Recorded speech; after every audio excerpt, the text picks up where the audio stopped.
அனைவருக்கும் வணக்கம். எல்லாம் வல்ல இறை பரம்பொருளை வணங்கி அஸ்ட்ரோ ஸ்பிரிச்சுவல் யூடியூப் சேனலிலிருந்து ராம் தர்ஷன் பேசுகிறேன். இன்றைய பதிவு, ஒவ்வொருவருக்கும் கேது திசை நடக்கும் நடக்காது. கேது திசை நடந்தால் என்ன பலன்கள், அதற்கான பரிகாரம் என்ன செய்ய வேண்டும் என்று இந்த பதிவில் பார்க்க இருக்கிறோம்.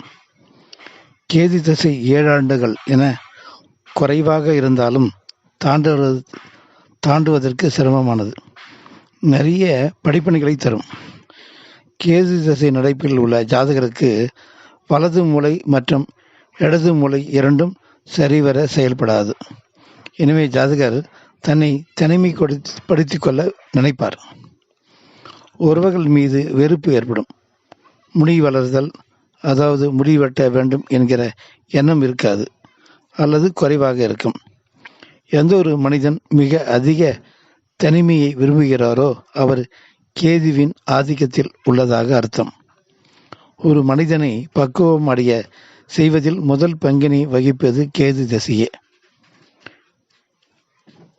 விநாயகர் வழிபாடும் கீழ்கண்ட பரிகாரங்களும் பாதிப்புகளை குறைக்கும்.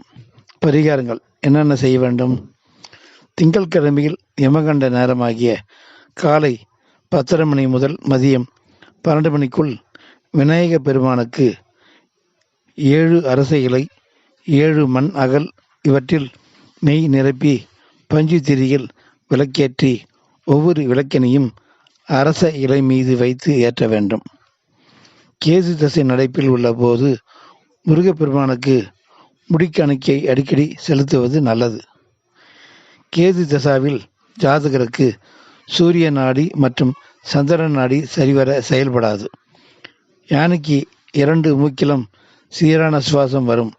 எனவே யானைக்கு உணவளிக்கும் போது மற்றும் ஆசி பெறும்போது அந்த தன்மை நமக்கு நினைத்த காரிய வெற்றியை கொடுக்கும். கோவில் யானைக்கு அன்னாசி, கரும்பு, வாழைப்பழம் இவற்றை கொடுக்கலாம். காடுகளில் உள்ள குரங்குகளுக்கு மஞ்சள் வாழைப்பழம் கொடுத்தல் சிறப்பு. குளங்களில் உள்ள மீன்களுக்கு பொரியை உணவாக கொடுக்கலாம். நீங்கள் கொடுக்கும் உணவை மீன்கள் உண்ணும்போது உங்களின் தீய கர்மாவையும் சேர்த்து உண்பதாக ஐதீகம். எனவே தடைகள் தகர்த்து வெற்றி கிட்டும். திருவண்ணாமலை கிரிவலம் மற்றும் அங்குள்ள சன்னியாசிகளுக்கு உணவு கொடுப்பது சிறந்தது. மேலும் கீழ்பெரும்பள்ளம் என்ற சிவஸ்தலத்துக்கு சென்று வழிபட்டு வரலாம். ஸ்ரீரங்கம் அல்லது ஸ்ரீ காளகஸ்ரீ சென்று அங்கு ராகு கேது பரிகாரத்தை செய்து கொண்டு வரலாம். கேது ஆன்மீகத்தை கொடுக்கும். நல்ல வழிகளில் செல்பவர்களுக்கு நன்மை செய்யும். அந்த கேது கிரகம் எந்த கிரகத்தோடு சேர்ந்து இருந்தாலும் அதை தடையை ஏற்படுத்தும் வல்லமை மிக்கது கேது. ஆகவே விநாயகரை வழிபட்டு வரலாம் என்று இந்த பதிவை முடித்துக்கொண்டு விடைபெறுகிறேன். நன்றி, வணக்கம்.